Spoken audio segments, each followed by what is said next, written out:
Hello and welcome back to The Playful Life. I am your host, Crystal, and today we are talking about affirmations. I know what you might be thinking, that affirmations are like this new age, kind of like woo-woo thing that people have made up and they're silly and they don't work.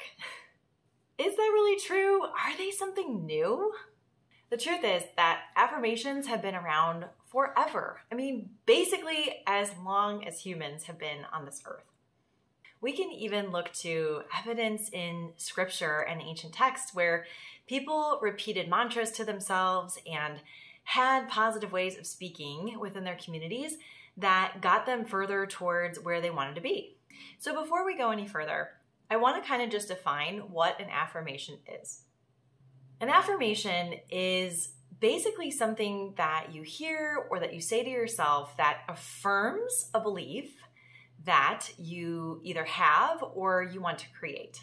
Come along with me on this point for just a moment, because what we often don't realize is that we have a lot of negative affirmations already running through our brain on repeat.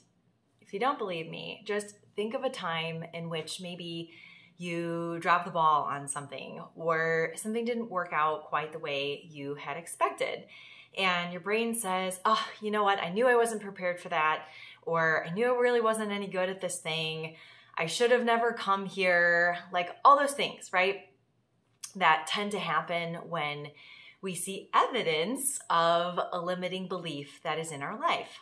I love to use the example of lottery winners. And I actually just bought one of those, I think it was like $2 billion Powerball, tickets the other day for the lottery. I did not win. It was not my time to win, but really got me thinking about this example. I'm sure you've heard these stories where people win the lottery and it's like they win millions. I mean, millions of dollars that us looking in from the outside would go like, of course that person would be set for life. Like, right? What are they going to do with all this money? And sure enough, within a couple of years, they are broke, sometimes even more destitute than when they started. And while we might want to cast judgment from the outside and say, oh, wow, how could that person be so bad with money? Or, how could they be so thoughtless with how they spent that money? And couldn't they use that money for something good?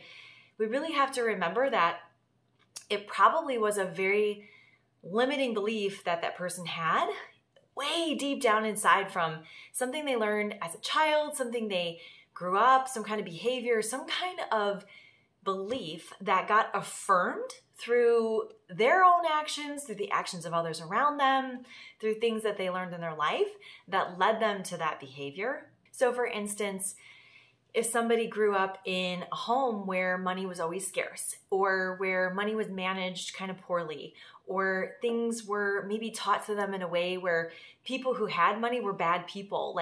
Some people even say money is the root of all evil, which honestly, it's the love of money and the possession of being possessed by your money and your riches that really is where that evil comes from. It's not in the money itself, right? If they had grown up and maybe saw examples of people who did great things with money and were taught over and over that to be wealthy and to have money was noble and that you could do a lot of really good things in the world if you had wealth, they probably would have had a very different view when they actually acquired all that money. So before we go down the rabbit hole of the whole lottery thing, I just wanted to give an example of how that affirmation or how that limiting belief can work. So what happens is now that person has money and they believe all these negative things about it. They believe that they're a bad person now, that people aren't going to love them as much anymore, that, maybe they'll be kicked out of their family or social circles,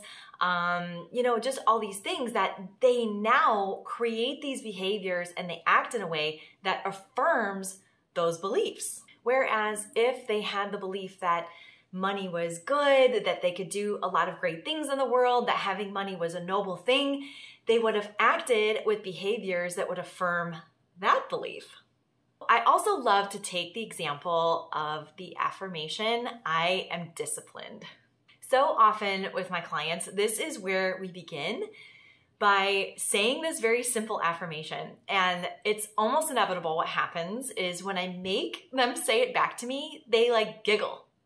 They say, I am disciplined, right? They don't believe it. It's so silly to them because they have seen so much evidence already in their life of times when they're not disciplined, when they don't get their workouts in, when they don't choose the healthiest thing for themselves to eat, or, don't have a great sleep schedule. So over and over again, they're affirming this belief that they're not disciplined. Here is where the magic happens.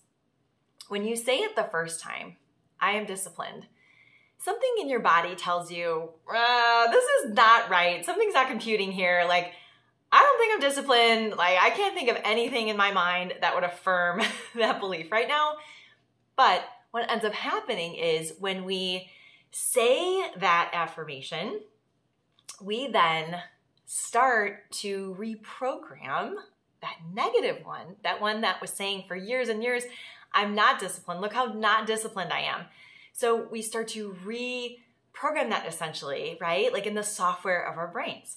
Then all of a sudden, you start to see examples of actually being disciplined. It's crazy. It happens every time. But you say it and it seems silly to you because it's not really true, but then you keep saying it because your coach told you to. And eventually what you discover is that all of a sudden one day it clicks and you're like, interesting. When I said it today, it didn't feel as weird. It didn't feel as misaligned in my body because you know what? Yesterday, I went for a 20-minute walk and I didn't want to do it, but I did it. Or, yesterday I made broccoli for the first time. I looked up a recipe and wow, I can't believe I even did that. Maybe I am disciplined. Or, gosh, yeah, there was that day that I actually went to bed early because I felt tired and I thought, why not? I deserve some extra rest. And so we start to see that our behavior is now reflecting that new belief. It's affirming that new belief about ourselves. There are 3 very important things I want you to remember about affirmations. And they can be as complex as you want them to be or as simple as you want them to be, right? Like very simple. I am disciplined. I am healthy. I have a regular bedtime. I mean, all these things can be just so simple. And one of the things I love to do when I coach my clients is to really think about like, okay, what is that belief that we have, that limiting belief, and what is that negative affirmation that's been running in our heads, and what is the exact polar opposite of that? And we're gonna slap that affirmation in as the new habit. Number 1, we're going to write it down. I know this seems like very simple, but it is true. If you don't write it down somewhere where you can see it every day, you're probably gonna forget that you promised yourself you would do it. Believe me, it's a habit that you have to form. We talk about habits a lot. And if you write it down somewhere where you're gonna see it every day, that is ensuring that you will actually do the next thing, which is number 2, to say it. Say it out loud to yourself. And I know sometimes we want to even just kind of hide the fact that we're doing this from people around us. And I totally get that. Like if people in your family don't understand what you're doing, or your spouse or your friends like think this is crazy, but you want to do it anyway, just put it somewhere where they won't see it. Put it in a journal, put it in, like if you wear sunglasses or glasses, during the day and you can open up that case and see it. I mean, in your makeup bag, or when you go to grab your toothbrush in the morning, someplace that you will definitely see it so that you can say it. Number 3, of course, is to repeat it. You have to repeat it at least every day for a while for it to become a habit. So what we're doing here is we're sort of layering and stacking that habit. So we're saying, okay, we're going to write this down, but we're going to put it somewhere where we can see it, where we can't forget it, where we cannot avoid this thing during our day. And then we're going to say it. We're going to do the action, right? So not only do we have to just put it somewhere, but we actually have to engage with that affirmation every day. So what is better than saying it to yourself out loud? And of course, repeating something over a period of time allows it to become habit, allows it to actually become a real belief for yourself. And then your brain starts to look for evidence that you are actually affirming that new belief. And guess what? That is what leads to confidence. That is what leads to that unstoppable feeling of like, yes, I can do more now. Look at how disciplined I am in my day. Look at how good with money I am. Look at how healthy I am. All those things that now we want to reaffirm over and over again in our lives.